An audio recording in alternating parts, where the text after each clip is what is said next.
De un tiempo acá están aumentando en todo el mundo movimientos de corte autoritario, de corte populista, unos más intensos, menos intensos, pero que de alguna forma tienen en el objetivo el no cumplir con el orden internacional que llevamos 80 años dándonos, en fin, guiándonos por él, y que aunque es muy mejorable y aunque hay que, bueno, ver cómo se hace más inclusivo y más positivo para todos, pues abandonarlo a menos a medio camino, ir a la ley de la selva, como decía yo antes, no parece lo más conveniente, ¿no?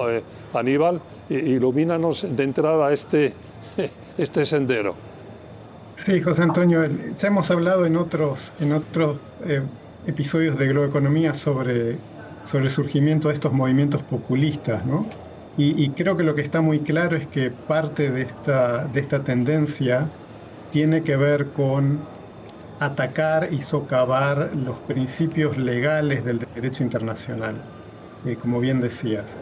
Y esto es importante creo que para todos nosotros, porque si pensamos en el mundo en que nos toca vivir, que es el mundo que generó una enorme prosperidad y una gran calidad de vida en la segunda mitad del siglo XX, ese es un mundo que se construyó a partir de un orden internacional abierto y regulado por el derecho internacional, con grandes limitaciones, con grandes problemas, como decías antes, con una imposibilidad de resolver grandes conflictos internacionales, como bien sabemos, pero la expansión del comercio internacional, la expansión de la prosperidad que el mundo experimentó durante la segunda mitad del siglo XX fue el producto de esta organización internacional.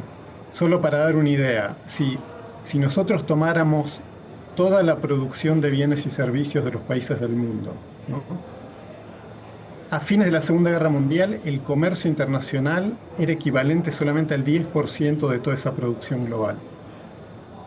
A principios del año pasado, el comercio internacional era equivalente a casi el 60% de toda esa producción global. Es decir, el mundo se transformó completamente en la segunda mitad del siglo XX y sobre todo en la primera década del siglo XXI.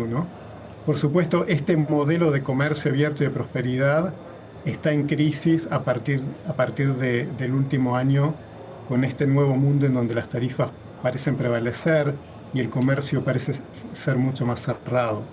Pero esta crisis del comercio internacional significa también una crisis del marco legal que genera ese comercio internacional. Es decir, las normas que regulan el comercio, las normas que regulan los derechos de propiedad, inclusive, por ejemplo, las relaciones entre los inversores extranjeros y los estados, y como consecuencia de todo eso también las normas de derechos humanos, que son un producto también de esta expansión del derecho internacional a lo largo del siglo XX. Los avances que, como decías tú muy bien, hemos hecho, mejores o peores, durante los últimos 80 años en comercio internacional, en intervención de todos en la gestión, por decirlo así, del mundo, es algo que debería de sobrevivir en principio, ¿no? ¿Qué sensación tienes tú? Sí, José Antonio, como bien mencionabas antes, hay una narrativa, hay un discurso, hay un sentido en muchas conversaciones de que el orden internacional está en crisis, de que el modelo basado en el derecho internacional está terminando y que entonces nos estamos moviendo a un nuevo mundo de esferas de influencia, de hombres fuertes, de países hegemónicos. Y creo que esto es parte de un discurso que trasciende la cuestión internacional. Es un discurso que estamos viendo en muchas democracias. Parte de una creencia de una línea de pensamiento que sostiene que necesitamos hombres fuertes y que el Estado de Derecho en realidad no importa, que el Estado de Derecho es una molestia para lograr los objetivos que tenemos que lograr. En el plano internacional, este problema que vemos en las democracias de todo el mundo de manera cotidiana, en el plano internacional esto se traduce en una teoría de la acción unilateral. La idea de que los países, si tienen el poder para actuar, tienen que actuar de manera unilateral, buscando sus propios objetivos de corto plazo, al igual que lo hacían a principios del siglo XX, por ejemplo. Y ese es el modelo que llevó fundamentalmente a las dos grandes guerras mundiales, ¿no? Porque lo que Claro, tenemos que pensar es que esta acción de corto plazo, esta acción unilateral, puede tener algunos beneficios en el término inmediato, en el corto plazo. Por ejemplo, la acción unilateral de Estados Unidos puede desestabilizar a regímenes autoritarios como Venezuela o quizás como Cuba, y estamos sí, viendo que sí, eso ha generado sí, sí. cierta esperanza en la población venezolana, por ejemplo. Pero la acción unilateral en el largo plazo lleva a un mundo en el cual prevalece el nacionalismo, prevalecen las violaciones a los derechos de propiedad por parte de los gobiernos que expropian a las empresas extranjeras, y también prevalece la violación de los derechos humanos. Entonces, esto tiene enormes costos en el largo plazo para las sociedades. La globalización que tú decías al empezar el programa, y yo también, vamos, que es absolutamente innegable, que ha producido unas mejoras, un aumento del comercio internacional, un florecimiento de las últimas décadas, pues no ha sido quizás todo lo inclusiva que debía de ser con la ciudadanía, o por lo menos hay, por decirlo así, un camino de mejora, ¿no? ¿Es así?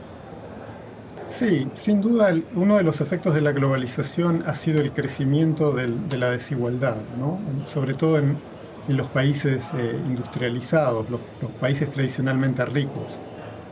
El crecimiento de la desigualdad porque hay empresas que se han movido a otros países, porque las empresas locales ahora compiten con la competencia internacional, y eso ha significado caída en en las condiciones de vida para muchos trabajadores en estos países, y la concentración del ingreso. Solamente para dar una idea, hoy en día estamos hablando de que el 10% de la población en los Estados Unidos concentra casi el 50% del ingreso del país.